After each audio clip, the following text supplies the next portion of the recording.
Hello friends, welcome back to humanities Sangrah. आज हम पढ़ने जा रहे हैं पुत्र वियोग। उसके लेखिका हैं सुभद्रा कुमारी चौहान। ये बहुत ही प्रोमिनेंट, ये बहुत ही शानदार लेखिका है।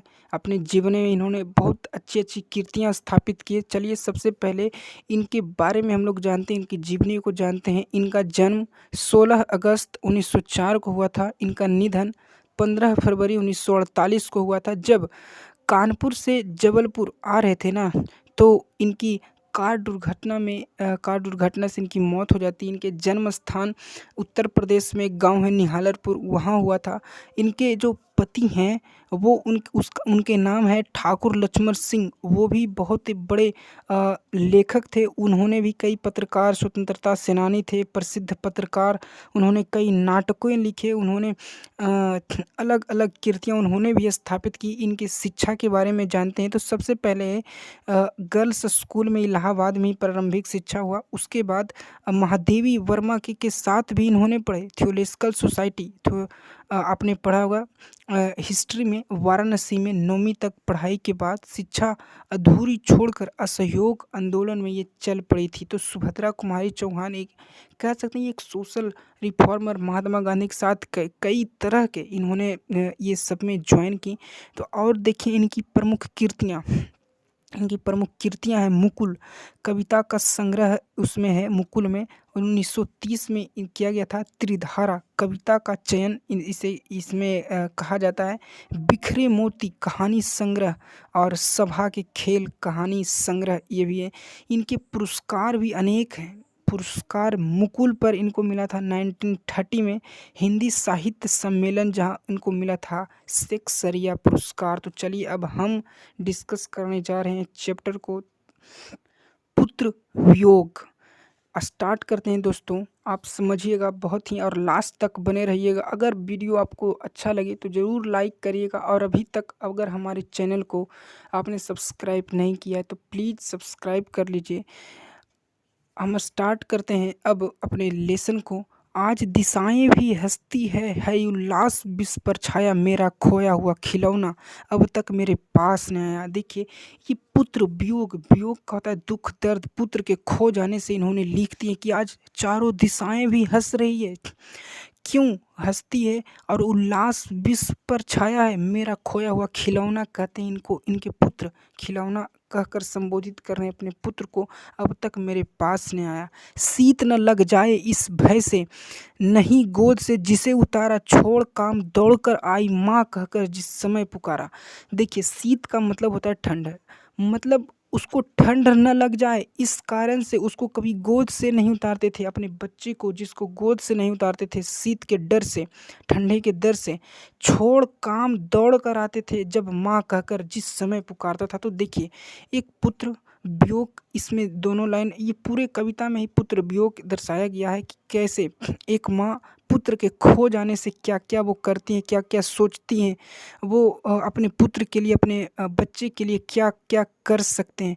थपकी दे दे जिसे सुलाया, जिसके लिए लोरियां गाई, जिसके मुख पर जरा मलिनता देख आंख में रात बिताई। देखिए दोस्तों कह रहे हैं अगर बच्चा छोटा होता है तो उसको लोरी सुनाया जाता है, थपकी दे दे कर उसको सुलाया जाता है।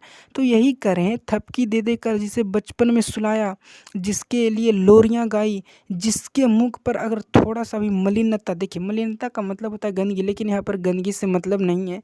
मलिनता मतलब थोड़ा सा बच्चा सुस्त है, अगर उसको बेचारा का कुछ हुआ, नहीं बोल रहा अपनी माँ को, तो वही करें। उसके मुख पर जरा सा मलिनता देख आँख में रात बिताई, इसका मतलब रात भर उसके लिए जागा करते थे।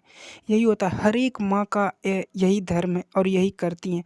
अरे तो बच्चों को भी यही करना चाहिए। देखिए अगर माँ को एक कर्तव्य है तो बच्चे के भी एक कर्तव्य है कि उनके सारे जीवन तक साथ रहे, अच्छे से उनका व्यवहार करे। और तो देखिए हम लोग अब अगले लाइन पढ़ते हैं, अगला पढ़ते हैं पैराग्राफ। जिसके लिए भूल अपनापन पत्थर को भी देव बनाया, कहीं नारियल दूध बतासे, कहीं चढ़ाकर शीश नवाया। अब देखिए इस लाइन में वो कह रहे हैं हमने जिसके लिए अ, हमने अपने आप को भी भुला दिया, अपना अपन को भी भुला दिया, और पत्थर को भी देव बना दिया। कहीं हमने जाकर नारियल फोड़ा, कहीं दूध ढारे, कहीं बतासे चढ़ाए, मतलब ईश्वर की आराधना इसमें की कर रहे हैं कि और कहीं जाकर शीश नवाया, मतलब जिसके लिए उन्होंने जाकर शीश नवाया अपने पुत्र के लिए, कहीं नारियल, कहीं अपना अलग अलग जगहों पर जाकर उन्होंने पूजा करवाए, पूजा की। और जिसके लिए अपनापन मतलब भूल गए सबको पुत्र के लिए।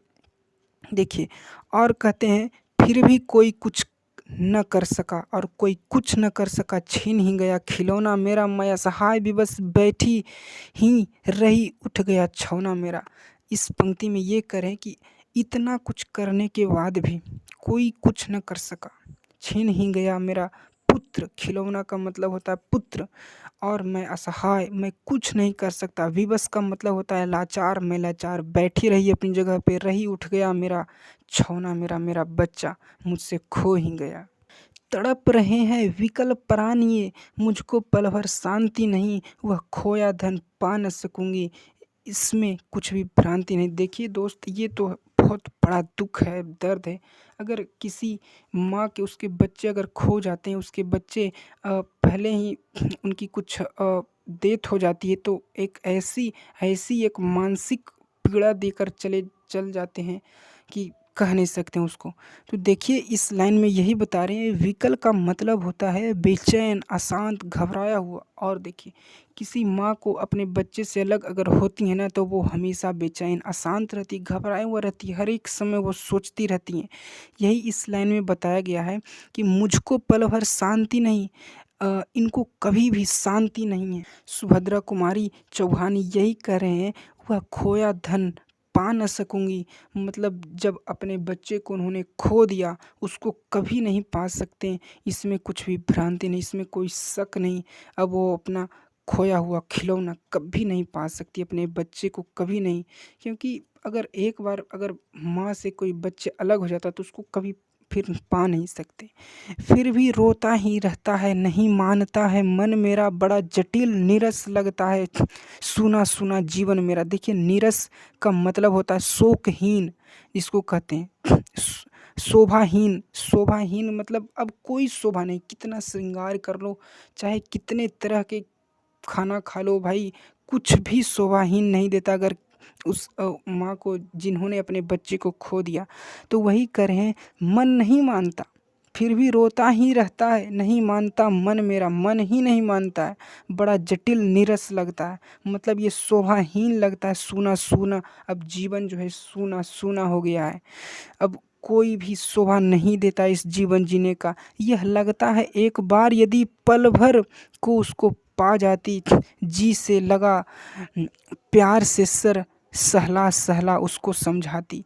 और देखिए, अब माँ अपने बच्चों को याद कर रही है, अगर थोड़े भी समय के लिए वो आ जाए, एक बार यदि पल भर उसको पा जाती, अगर एक समय एक सेकंड भी पा जाती, तो उसको प्यार से सहलाता, उसको सहला सहला उसको समझाती, मेरे भैया मेरे बेटे, अब माँ को यूं छोड़ न जाता, बड़ा कठिन है बेटा खोकर माँ को अपना मन समझाना। यस, देखिए, अपना बच्चा अगर खो जाता है ना, मन को, तो मन ऐसा चीज़ है वो समझता ही नहीं, मन समझेगा ही नहीं, हर समय वही मन जाएगा।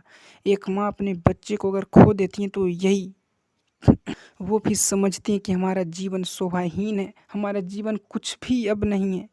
भाई बहन भूल सकते हैं, पिता भले ही तुम्हें भुलावे, किंतु रात दिन की साथिन माँ कैसे अपना मन समझावे। देखिए, ये कह रही हैं कि एक माँ, सुभद्रा कुमारी चौहान कह रही हैं कि एक माँ अपने भाई को, अपने बहन को, वो सबको भूल सकते हैं, लेकिन अपने बच्चों को नहीं, अपने बच्चों को नहीं भूल सकती। पिता भले भूल जाए तुम्हें, पिता कुछ देर के लिए तुम्हें भूल जाए, किंतु रात दिन की साथिन माँ, जो माँ हमेशा साथ रहती है अपने बच्चों के साथ, कैसे अपना मन समझावे, वो अपना मन कैसे समझाए। दोस्त, ये एक ऐसा चैप्टर है ना, ये एक ऐसा चैप्टर जो आँख में आंसू ला देता है। देखिए, माँ कितनी गरीब हो, कोई परिवार कितने गरीब हो, कितने बेचारे उसके पास खाने पीने की चीज़ें ना हो, कोई समाज नहीं, बेचारे रोड पर भी रहते हैं ना, कोई झोपड़ी, कोई घास फूस की जगह में, तो अपनी वो एक माँ ना अपने बच्चों को हमेशा गले से लगा कर रखती है। वो खाना अगर उसको एक टाइम का खाना भी है ना, तो माँ आधे पेट खाकर बच्चों के लिए थोड़े रख देती। ये होती है माँ। और देखिए माँ कैसे भूल सकती हैं अपने बच्चों को। और देखिए माँ से रिलेटेड एक और सुभद्रा कुमारी चौहान का एक और थॉट है कि जब भी चाहती चूम लेती है माथा, माँ कभी तारीखों में प्यार नहीं जताती। कहते हैं ना लोग मदर्स डे, अरे भाई एक दिन माँ के लिए मदर्स डे मत मनाओ। दिन के 365 में 366 दिन मदर्स डे होनी चाहिए। माँ ये कभी डेट चुनती है नहीं अपने बच्चों को चूमने के लिए, वो किसी तारीख उसके लिए नहीं होता है। इसलिए ये एक ऐसा चैप्टर है दुख दर्द से भरे हुए। तो दोस्तों ये वीडियो आपको कैसा लगा कमेंट सेक्शन में ज़रूर बताइएगा। और हाँ, आप अपने माँ को हमेशा सबसे ऊंचा रखिएगा। अगर आपने अपनी माँ को पूजा किया, समझिए ईश्वर की पूजा कर लिया। अगर अपने माँ को आपने कभी आँख में आंसू नहीं आने दिया, इसका मतलब आपने ईश्वर को खुश रखा हुआ है। आपके घर कभी धन दौलत की कमी नहीं होगी। तो दोस्त अगर ये वीडियो आपको कैसा लगा ज़रूर कमेंट सेक्शन में बताइएगा। अगर वीडियो अच्छा लगा हो तो लाइक करें, हमारे चैनल को सब्सक्राइब करें और दोस्तों के साथ शेयर करना ना भूलें। तो मिलते हैं नेक्स्ट वीडियो में, जब तक धन्यवाद।